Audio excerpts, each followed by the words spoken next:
Well, here we are, hopefully near the end of our stay-at-home mandate. In our last lesson in your living room, I mentioned we'll be taking a look at how Roger Federer's forehand can help you with your golf swing. Before we take a look at that, I just wanted to say thank you to those of you that have sent in questions and comments on my previous videos. Many of you have been asking about golf exercises you can be doing. There's a great resource put on by the Titleist Performance Institute down in Carlsbad. I had the opportunity to spend some time down there with guys by the name of Greg Rose and Dave Phillips.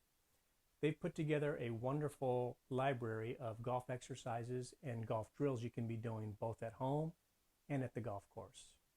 Make sure you take a look at their website. So let's talk about Roger Federer's forehand.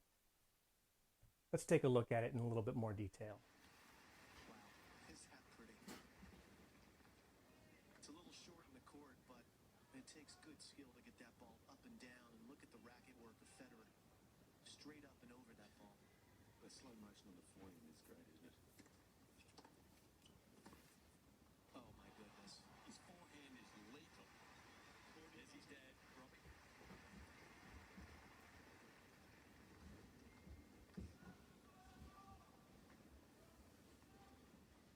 So there's that forehand in action. As those commentators said, it is lethal. But let's take a deeper dive into understanding what's going on. We'll be talking about things like loading, dropping into the hitting zone, and sequencing.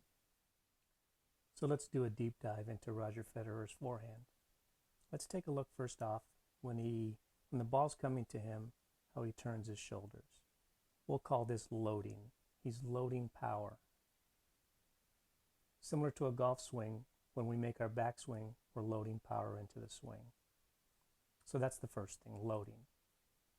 Now let's take a look. After he's turned, let's watch how he drops his hand down and drops his racket down into what I call the hitting zone.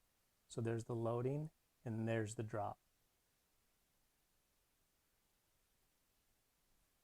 So loading first, dropping second, and then after he's dropped into the hitting zone, again his hand and his racket, watch how his shoulders will then turn to the left and he starts to unwind, and then the hand and racket comes through.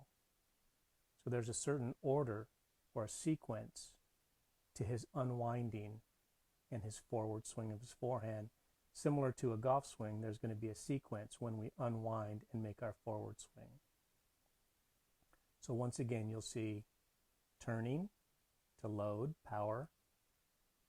You'll see the drop of the hand and the racket into the hitting zone. Then you'll see the unwinding of the shoulders and the torso. And then the hand and racket come through.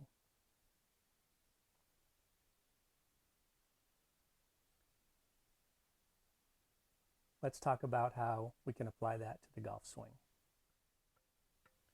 So let's apply that forehand to your golf swing.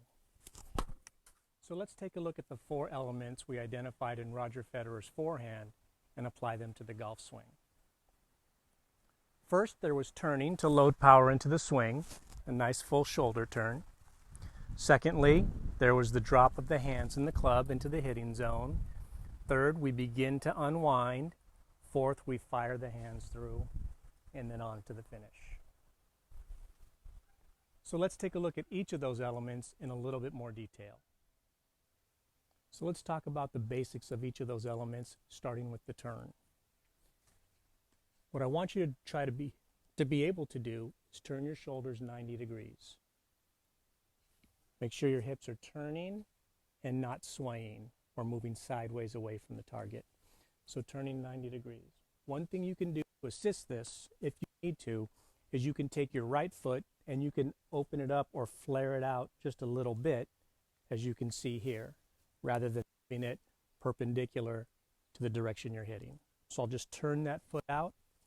That allows me to turn my hip more and help me complete my shoulder turn. So that's one option if you need that.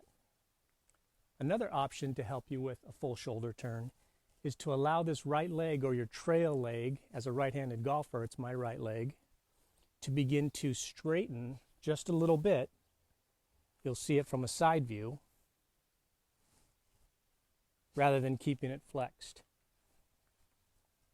So it can straighten a little bit, and that also can help you make a nice full shoulder turn.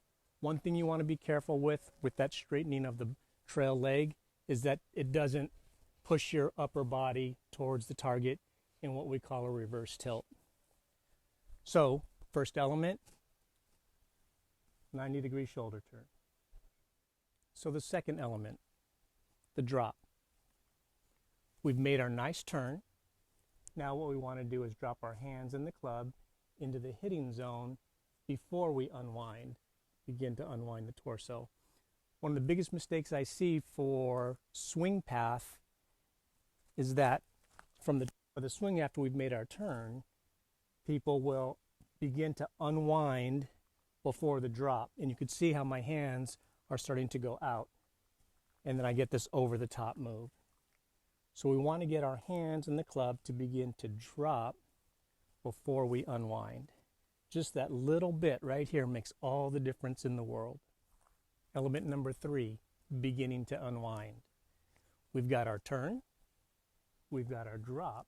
Now let's talk about that just a little bit more. When I drop, let's try to quantify that a little bit. I want my right elbow, as a right-handed golfer, to be down by my rib cage. If I look at my left arm, it's sort of by the middle of my torso. It's not up here by my shoulders as I begin to unwind. So I'm going to get my drop. Now as I begin to unwind, I'm turning to the left. For me, I almost think more of my hips turning. And when I do that, I feel pressure of my torso pushing into my left arm. So my left arm gets pinned against my body even more. That's a very important sensation you want to try to feel. Again, that over the top move, that left arm is moving away from the torso.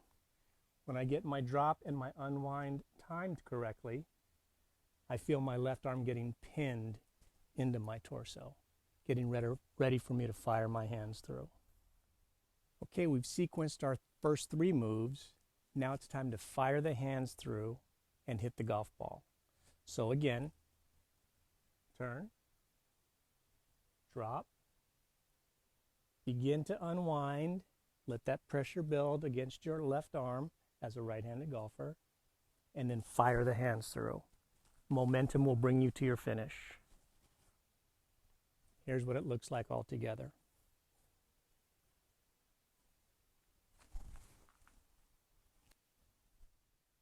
So in today's video lesson, those are the 4 elements of the full swing I want you to understand and begin to sequence properly. Again, put in the right order so that you can have a better golf swing. When we reopen our driving range, I'll be conducting full swing clinics that work on exactly these 4 elements so that you can learn from Roger Federer's forehand and you can have a better golf swing. One final thought. When you're practicing these 4 elements, keep it simple. Don't make it too complex. When we reopen the driving range, I'll be conducting those full swing clinics. You'll have a chance to get hands-on. You'll be able to ask any questions. And we'll go through each of those elements as well as the sequencing together so that you can begin building a better golf swing. I'll see you when the driving range opens.